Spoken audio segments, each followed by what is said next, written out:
from Alt Mobility PH po. We're a transport reform organization. And based on the discussions on transport safety, we want to point out yung report po ng MMDA. Yung MMDA Metro Manila Accident Recording and Analysis System. Sa base po sa report nila from 27 to 22 types of motor vehicles involved in accidents. Pinakamataas po, top 1 motor vehicle accidents in Metro Manila is because of cars.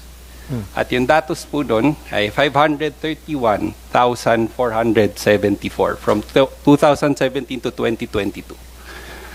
Kung ikukumpara po natin yun sa mga bus, sa PUV, PUJ, bus po, 40,020. Napakalayo po nung numero ng aksidente.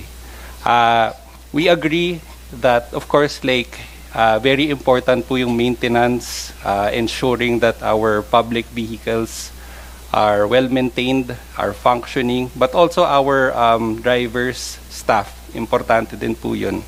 But ito nga po, datos na po, report na po, galing po sa MMDA na nagsasabi na cars are top contributors in terms of vehicular accidents. And I think I echo yung sinasabi po ni Sir Rob na kailangan din po talaga ng I guess stricter or parang more focus on private vehicles. And just to share po, no? Yeah, I agree with you. If I can cut you off, sir. Yes, sir. Yeah, I agree. Yung private vehicles, we should also be concerned doon sa maintenance ng sasakyan. Pero nasabi ka kanina, mostly itong mga private vehicles owners ay concerned sila sa safety nila at ng kanilang pamilya kasi ang sumasakay sa kotse nila, yung pamilya nila. Although kapag halimbawa, let's compare, one-on-one, na-aksidente yung isang kotse, ilan lang sakay niyan? Na-aksidente isang bus, 12 ng sakay niyan. Yun eh. So, kung halimbawa may ma-aksidenteng 10 kotse, isang bus lang yan ang katumbas niyan. O kahit na 20 kotse pa, ilan ang pasahero niyan? 20. Isang bus lang ma-aksidente niyan. 20 passengers, easily masusugatan. Let's talk about people's lives. Yes. Let's not talk about yung unit. I think it's still the fact still remains that a big contributor, top contributor, well, it may be true, are cars. And I true. think yun nga base po sa reporting. It may be true kasi mas marami ang kotse kaysa sa public vehicles. And shouldn't this be a top safety issue, diba? And ito po yung pinag-uusapan ho natin. Ito lang po. Pero sir, the top issue, yes, sir. I'm not debating with you. Yes, I just want to stress the point. Sir, point of order. Please, keep quiet. Kasi I'm concerned really about sa public vehicles because ito mga sasakay sa public vehicles, mahirap natin kababayan to. Karamihan sa kanila mga pobre, masa. Walang pambayad kapag sila na-aksidente, nasugatan. Whereas ito mga may-ari sasakyan, may mga insurance to, may mga trabaho to, magagandang trabaho. They can take care of themselves if they get into an accident. Of course, aksidente pa rin yata, pa rin sila, consider sila as commuters pa rin. Pinag-usapan po dito yung masa. Muna. Saka na po yan. Of course, later on, we'll deal with that. Kaya pala ang forma niyo, sir, formang mayaman kayong dalawang Mr. C. Hindi nga, sir. Sorry, sir. Kasi ang lumalapit po sa akin, sir, puro may... Sorry, sir. Pagsalita niyo muna ako, sir, okay? Ako pong chairman dito. Ako pong may control sa mikropono, okay, ninyo? Lahat po ng lumalapit sa akin sa programa ko, mga pasahero, mga pedestrians, na mga mahirap. Wala pong lumalapit sa akin mga katulad ninyo. Although, tutulungan ko kayo pag lumapit kayo because you can take care of yourselves. You have the means, the resources, lawyers to take care of your problems. How about these poor people na mas nakararami? Yun po yung point ko dito, sir. Although, of course, asikasuhin ko rin kayo dahil kasama po kayo doon sa dapat maging part ng concerns. Okay? Tumataas si Mr. Lim. Sir, may pakiusap lang po kami. Sanay naman po ng baka po yung Marilaki, pwedeng lagyan din. Ano po yun, sir? Marilaki Highway, ang dami pong patay, meron na naman kahapon. Marilaki? Sa Rizal po, opo. Ang tagal na po namin nire-request na maglagay sana ng outpost.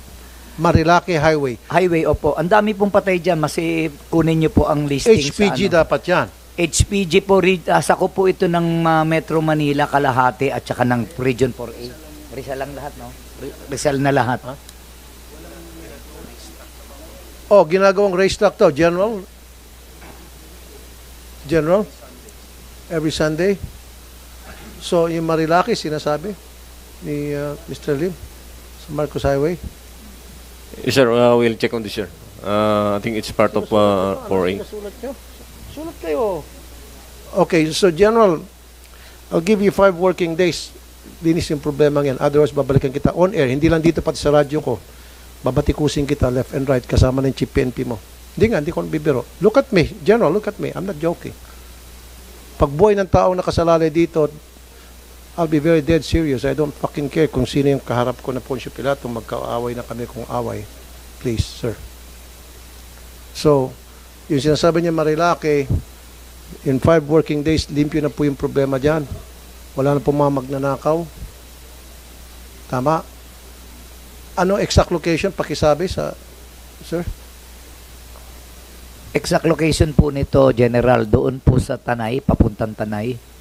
Ang record po ng patay natin dyan, napakalaki. Kasi pati yung mga motor, ginagawang, ano yan, raider yung mga ano. Ang dami pong namatay na damay, pati mga private vehicles.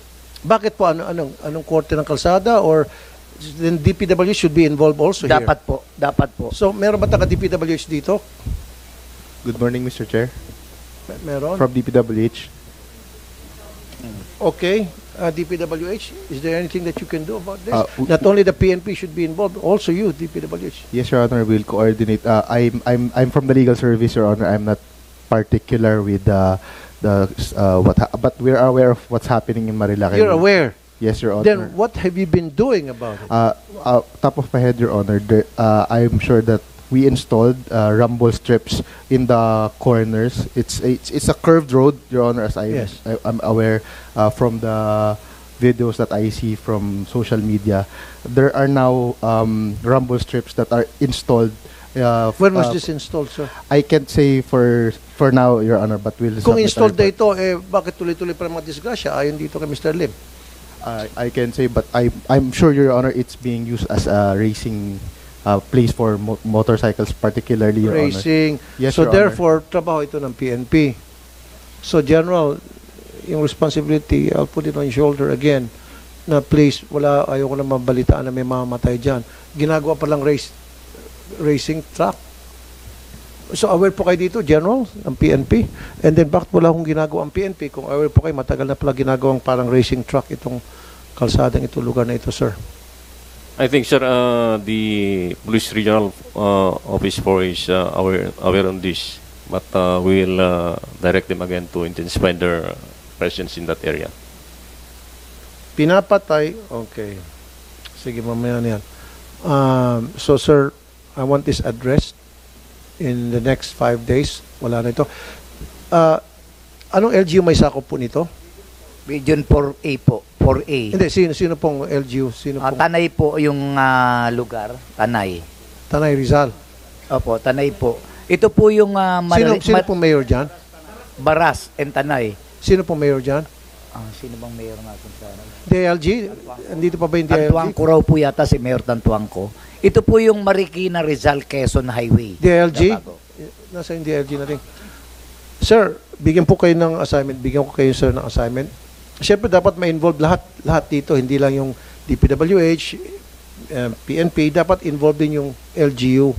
So, paki-take note po, sir. Pakiusapin niyo po yung LGU na nakakasakop nito kung sino yung mga mayors dito. Yes, Na do something, magkaroon silang programa. Kasi, constituent din nila karamihan siguro na aksidente rito. Di ba? Yes po, Mr. Chair. With regard to that, we will inform the concerned LGUs po. Pwede ba, sir, padala niyo ako ng sulat after in 5 working days kung ano po yung ginawa niyo aksyon at pakikipag-ugnayan sa LGU at kung yung ano niya sa DLG, send me a letter. And of course, yung sulat na yun, dapat hindi galing sa iyo. Baka hindi ka paniwalaan. Siguro kay Secretary Abalos magagaling. Yes po, sir. We will talk with my principals po. Kung ano sino po. man yung acting secretary or whoever. Yes, sir. Opo, sir. Sige. Sino pang gusto mong salita? Wala nang gusto mong salita. Ngayon, mamaya yung sa Marina naman. Pinapatay na ng mga MMDA.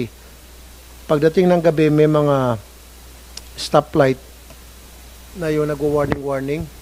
So nalilito yung mga pedestrian at nalilito yung mga kotse kung sino bang mauna Yes, o Mr. hindi. Chair. Ba't ganon? May Okay. part po yun ng namin, traffic management plan. If you, una, yung ginagawa namin dyan, EDSA and sa may Katipunan, during rush hour, minamanual ho namin kasi hindi ho talaga kayang isustain yung kapag hindi namin dinoble tap, talagang nagkakabulbul po.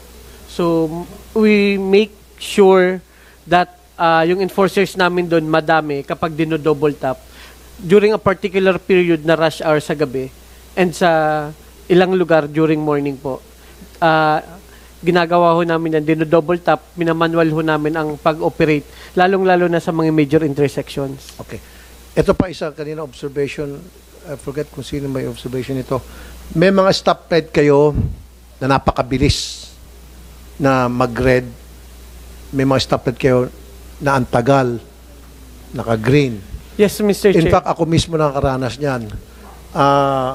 Malapit na ako, siguro 5 dipa na lang, and then parating ko sa harap na 1 dipa na lang, biglang nag-red na naman. Nag-green lang for a few seconds. Ba't ganun? May ho kasi, may mga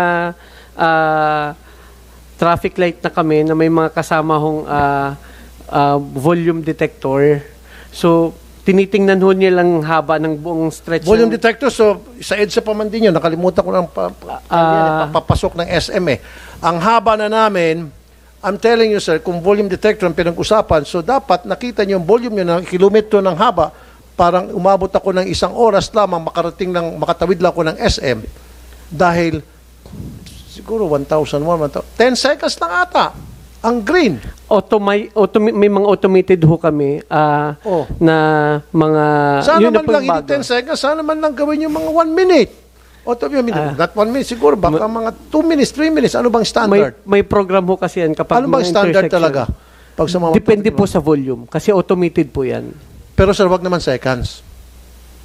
Wag naman seconds. I think mga 60 seconds ata, 1 minute. Yeah. It varies depending on the situation and depending on the volume, especially during rush hour, Mr. Ganito lang Chair. sir, tansyahin nyo. Siguro kulang pa yung pagtansya nyo.